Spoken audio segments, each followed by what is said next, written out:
Umar Johnson is one of those men that hang out with women. In doing so, he has a lot of traits that are feminine. I know he talks about alpha and all of that, but he is a very, very, very feminine guy. That was one of the reasons that kind of turned me off from him. I'm a kind of a tomboyish type of, so the guys that I date, I like very, very masculine men. He speaks like a leader, a thinker, and a voice for the community, but behind closed doors, his actions tell a completely different story, from broken trust to shocking secrets. The truth about what really happens when the cameras are off will leave you questioning everything you thought you knew about him and the women caught in his web. How did he even end up with her? That's the question everyone keeps asking. The one that makes you pause and wonder what the real story is behind all the noise. Because if you've been paying attention, you'd know there's always a story with Umar Johnson, and this one, like many others, isn't just about relationships or drama. It's about the distance between the words a man speaks and the life he actually lives. Let me explain. I genuinely believe her, not because she's perfect or because her story is free from contradiction, but because her version of events makes sense when you line it up with what we already know about him. Umar Johnson, for all his charisma and verbal firepower, has always seemed like someone who takes far more than he gives. He's the kind of man who knows exactly how to capture attention, how to sound like a revolutionary, how to package hope into speeches that leave you inspired, but when you look closely, when you really examine what's underneath the surface, you start to realize something. There's a gap between the image and the individual.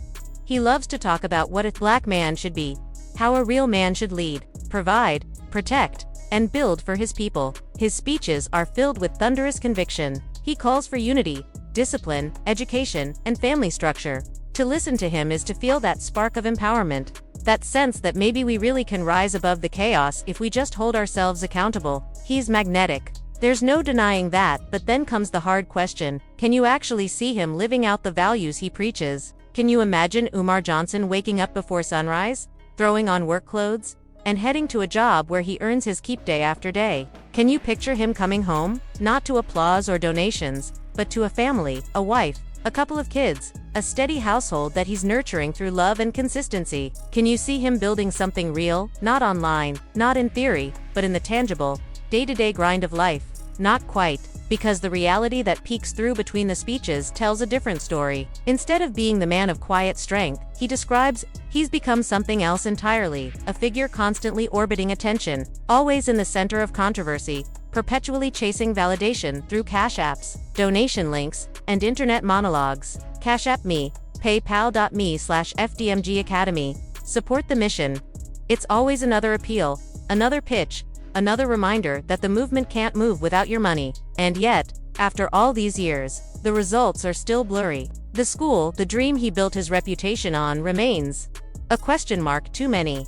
It's like watching someone who's mastered the performance of purpose but not the practice of it. There's a difference between being a leader and playing one. A true leader builds structure, accountability, and sustainability, but a performance leader builds an image, something bright enough to distract people from asking too many hard questions. And when you strip away the speeches, the hashtags, the viral moments, what's left? A man whose life seems to contradict his rhetoric. He preaches about discipline, yet surrounds himself with chaos. He speaks on family values, but becomes entangled in relationships that appear transactional or unstable. He condemns materialism, but constantly solicits money. It's a contradiction wrapped in charisma, and that's what makes it so difficult for some people to see clearly. People like her get caught in that contradiction. It's not hard to understand how. He's articulate, charming, and confident, qualities that can disarm even the most skeptical person. When a man like that walks into a room, especially one who seems to speak for something greater than himself, it's easy to project onto him what you want to see. Leadership, integrity, wisdom, maybe even a sense of safety or belonging. But that projection fades when reality begins to reveal itself. Over time, the illusion unravels. The same man who once spoke about empowerment now seems more interested in being empowered by others, financially, emotionally, even spiritually. The man who told you to build with your community turns out to be more focused on building his own brand. The one who preaches loyalty and respect becomes indifferent when it's time to show those same values in private. And that's what makes this story sting for so many who once believed in him. It's not that he's unintelligent, far from it. Umar Johnson is brilliant in a way that few public speakers are. He knows how to weave psychology, history, and passion into a narrative that feels both urgent and prophetic. His mind is sharp, his voice commanding, but intelligence without integrity becomes manipulation. Knowledge without humility turns into arrogance. The problem isn't that he lacks vision, it's that his vision seems to serve himself more than the people he claims to fight for. The Black community, particularly those who long for change, are vulnerable to strong personalities, especially ones that speak with the rhythm of revolution. He knows this. He uses that energy, harnessing the pain and frustration of generations to build his platform. But the higher that platform rises, the further he seems to drift from the everyday people whose lives he once promised to uplift. And when his private behavior starts leaking into public view, when you hear stories of questionable relationships, of emotional manipulation, of contradictions between word and action, it becomes harder and harder to separate the man from the message. The disappointment hits deep, not because people expected perfection, but because they expected authenticity. When someone preaches transformation but lives chaos, it creates confusion in the community. People begin to ask, is this what leadership looks like now? Is this what we're supposed to follow? A man with powerful words but undisciplined habits. A man who demands accountability from others but resists it himself. For someone who's built a reputation on speaking truth to power. It's ironic how resistant he seems to hearing truth spoken to him. And that's the real tragedy here, not the gossip, not the scandals, but the lost potential. Imagine what a man like him could accomplish if his public conviction matched his private conduct. If the energy he spent defending his image was redirected into genuine service. The movement might actually move. But instead, we're left with contradictions. We're left with someone who can electrify a crowd yet exhaust the people closest to him. Someone who speaks of liberation while remaining captive to ego. Someone who teaches discipline but lives without structure. It's a cycle of brilliance undermined by behavior. So yes, I believe her. Because her story fits the pattern, and the pattern has been visible for years to anyone willing to see past the rhetoric. This isn't about tearing a man down. It's about holding up a mirror to the gap between what he says and what he does. At the end of the day, leadership isn't proven in speeches or slogans. It's proven in consistency in how you treat people when no one's watching. In how you honor the responsibilities you claim to carry. And that's where Umar Johnson's image begins to crumble. The public bravado, the booming voice, the intellectual fire, all of it fades when the lights go out. What's left is a man, not a movement. And that man, for all his intelligence and influence, still hasn't learned that the truest test of power isn't how many people you can inspire. It's how many you can actually serve without exploiting their faith in you. I'm telling you this for a reason. So in that space, we were constantly bumping heads.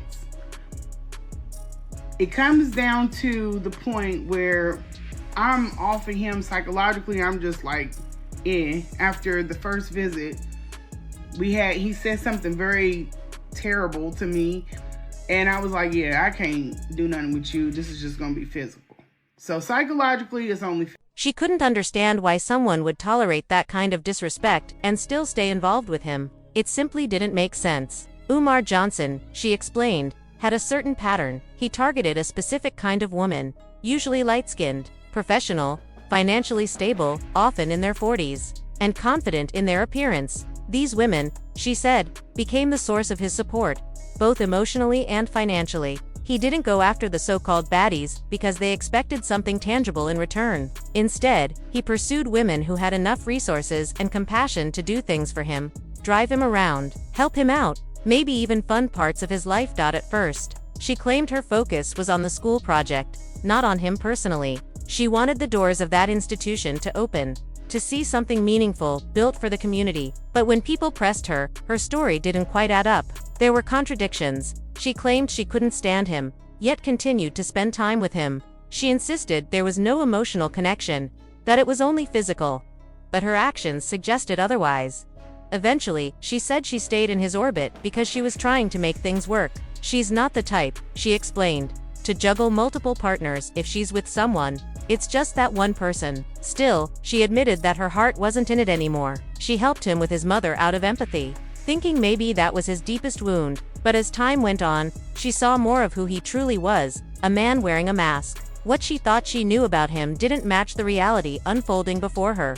When things became too chaotic, she tried to leave. She met someone new, someone who sparked genuine interest. She even told Umar about it, hoping for a clean break. But that only triggered more tension. Instead of stepping back, he sent people from his circle, members of the so-called conscious community, into her space, blurring boundaries between the personal and the public. She warned him to stop. "If you don't get them out of my life," she said, "I'll expose everything." At first, she didn't mean it. She only wanted peace. But when he ignored her, she followed through. Umar, she claimed, thought she would never go public. After all, she wasn't the social media type. She'd organized community events without even posting them online. Her son didn't either. They lived privately, intentionally detached from that constant online noise. But when things spiraled, her restraint ended. She spoke out, not because she wanted fame, but because she felt forced to defend herself against lies. Then came the backlash. He accused her of exposing his mother's private matters, which she denied, saying she'd only mentioned his mother as part of a larger story, one where his mother, too, had been a victim of circumstance. But that didn't matter. Soon, his supporters and a group of women online began attacking her and her family, digging up personal information, even targeting her children. She couldn't understand their loyalty to him, especially when everyone already knew about his reputation with women. Why did they think they'd be different? She asked. The pattern was clear: manipulation, gossip, and a cycle of chaos in what she called the down bad conscious and Pan-African communities. It wasn't just ideology, there was ego, jealousy, and plenty of personal entanglement behind the scenes. As the attacks grew, fake pages popped up, videos appeared online, and narratives twisted beyond recognition. People accused her of being obsessed with him, of being unable to move on, but she insisted that wasn't true. "He doesn't know me," she said. "I already knew who he was."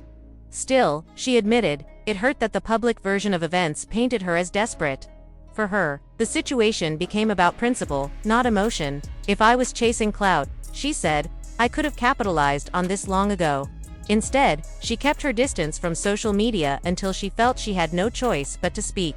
The more she spoke, though, the worse it got. Strangers twisting her story, women defending him, and rumors spreading faster than truth. In the end, she concluded that the situation reflected more than one man's behavior. It exposed a culture of toxicity and misplaced loyalty. "I'm dealing with childish people," she said wearily. "You can't fight properly when they won't let you." But when personal boundaries were crossed and her home address was leaked, her patience snapped. "Once you endanger my child," she said, "all bets are off." She had proof, she had receipts, and she was done staying silent. And with that, she left her final warning hanging in the air, not out of spite, but out of exhaustion. This wasn't about revenge anymore. It was about reclaiming peace after being pulled into someone else's chaos. You guys heard this lady, Umar doxed her son. I probably believe that. Umar, again, the conscious stripper, was in her 40s. He always has problems with women in this age group. Again, he's not the kind of person that like 21, 22, 23-year-old chicks. You know, like I said, and this is a telltale sign that he doesn't understand leadership. When you are a thought leader, an intellectual like he is, you're not supposed to be sleeping with anybody in the group. Your best bet is to do the John Henry Clark thing, Louis Farrakhan thing, and be married. You're married, you're committed to one woman. All right. Now, if you have flings, I mean, it's happened before, but you're a single man. You're literally out here, you know, just clapping and doing all you want. And then these situations come out and then people just lose respect for you. Dr. Umar Johnson is undeniably a sharp mind, a commanding thinker who can hold his own in any conversation about Pan-Africanism or the ongoing struggle for Black empowerment. His oratory power is rare in today's digital age. He doesn't just speak, he moves people. Every sentence he delivers seems heavy with conviction, rooted in a mix of psychological insight, cultural pride, and historical awareness. He understands the power of language, the rhythm of persuasion, and the importance of presence. It's the kind of gift that can make ordinary people feel extraordinary, even if just for the length of his speech. To give credit where it's due, Umar Johnson's intellect and charisma have helped reintroduce Pan-Africanism to a new generation. His ability to weave together psychology, education, history, and race relations is unmatched by many of his peers. In an era when attention spans are short and the conversation about Black liberation is often fragmented, he commands attention in a way that feels both old school and revolutionary. He has that preacher's cadence, that Malcolm X intensity, and that sense of purpose that makes his followers believe he's fighting a righteous cause. In debates, he's a force. There are few people left or right, academic or activist, who can go toe-to-toe with him on the intricate layers of race, education, and identity. Even Roland Martin, one of the most skilled debaters and journalists of our time, needed an entire panel to even balance the scales. Umar's confidence, his knowledge of Pan-African history, and his fiery delivery often leave opponents scrambling for footing. He doesn't just debate, he dominates discussions. But here's where the contradiction begins to show itself. As powerful as his words are, they're only as credible as the man behind them, and that's where the cracks start to appear. Because when someone builds their public identity on being a moral, disciplined, community-centered leader, every personal decision becomes part of that narrative. The moment you step out of alignment with what you preach, people notice. Over time, Dr. Umar Johnson's public image has become a complicated mix of admiration and skepticism. For every person who praises his commitment to Black upliftment, there's another who questions the choices that seem to undermine his message. And it's not the typical criticism that public figures face, it's deeper, because it touches the core of what he represents.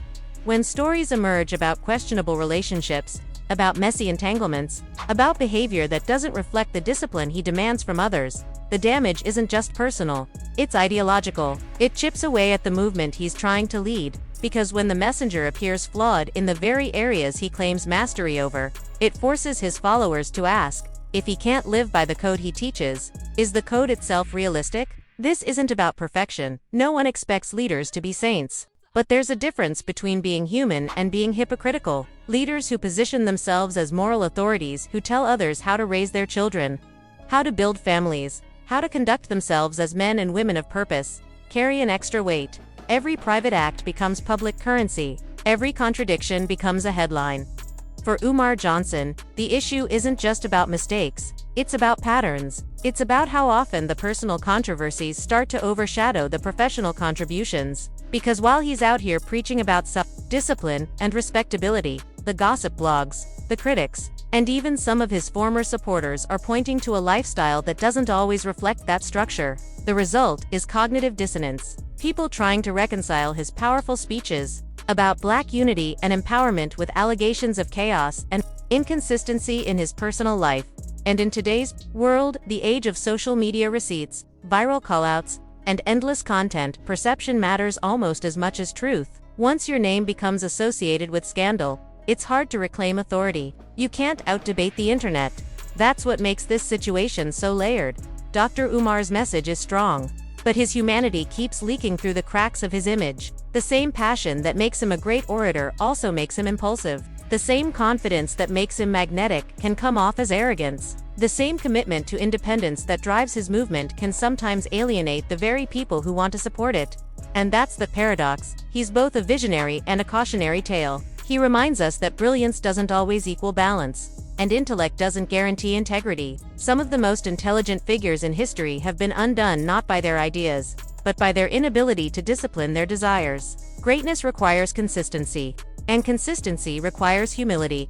The bigger question is this: can we separate the man from the message? Should we? In a time when representation matters deeply, when our leaders are expected to embody the values they teach, can we still take inspiration from someone whose personal conduct contradicts their public philosophy? Some would argue yes. They'll say his flaws don't erase his brilliance, that we can still learn from his intellect even if we can't admire his behavior. Others would disagree, arguing that leadership is holistic.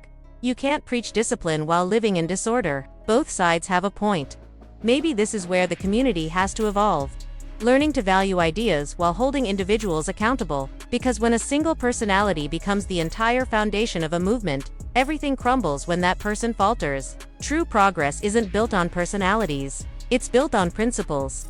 Still, you can't ignore what Umar Johnson represents in the larger picture. He's a mirror of our communities, longing for strong, unapologetic leadership, someone who speaks truth to power without fear, who challenges the status quo, who calls out hypocrisy in the system. The problem is, when the same mirror reflects hypocrisy in the messenger, it becomes harder to look into it with the same admiration. That's the contradiction we're wrestling with. Brilliance in thought versus recklessness in behavior, visionary ideas versus flawed execution. A man who can school you on African psychology but can't seem to manage the psychology of his own decisions. It's almost Shakespearean, a tragedy of potential. A story of brilliance dimmed by ego. But perhaps there's still something to learn here, beyond the gossip and debates. Maybe it's a reminder that our heroes aren't invincible, and that we shouldn't build our movements around men, but around values, because men will fail, but truth will not. So, what do you think? Can we still appreciate the message even if we've lost faith in the messenger? Or do his contradictions make his teachings void? This is Yoshadu Jackson, signing on once again for Fair Use. And today's conversation isn't just about Umar Johnson, it's about the larger pattern of what happens when charisma outpaces character, when public brilliance hides private chaos, and when a movement risks being remembered not for its purpose, but for the man who couldn't live up to it.